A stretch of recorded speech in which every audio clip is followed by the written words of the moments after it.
د افغانستان کرکټ ملي لوبډلې تکړه لونډر محمد نبي په شل اوریز کرکټ کې نړیوال ریکارډ جوړ کړ چې ملګرو څه ډول ریکارډ جوړ کړی دی راځو په همدغه ویډیو کې ټول معلومات درکو خو که هر چا زموږ یاران ټي وي یوټیوب چینل نه وي سبسکرایب کړی په مهربانۍ سره سبسکرایب کړئ په شل اوریزو لوبو کې بیا هم لومړی نوم د افغانستان لیکل شوی او دا د محمد نبي ساخیل برکت دی چې د نوملړ په سر کې د افغانستان توری لیکل شوی دی محمد نبي ساخیل د نړۍ په کچه هغه لوبغاړی شو چې په شل اوریزو لوبو کې 12 ځلې د لوبې غوره لوبغاړی راغلی او جایزې یې اخیستې دي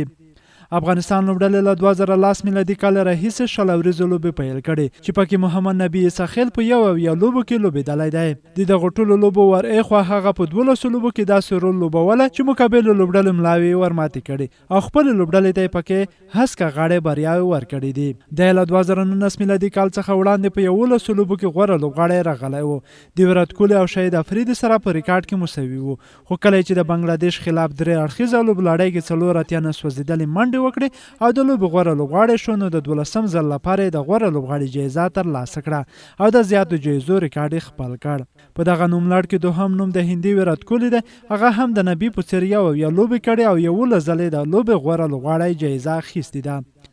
دریم نوم د شهید افریدي دی هغه په 9 لوبو کې 11 ځلې د لوبې غوره لوبغاړی راغلی دی همداشان تاسو کولی شئ په جدول کې د نورو لوبغاړو جایزې هم وګورئ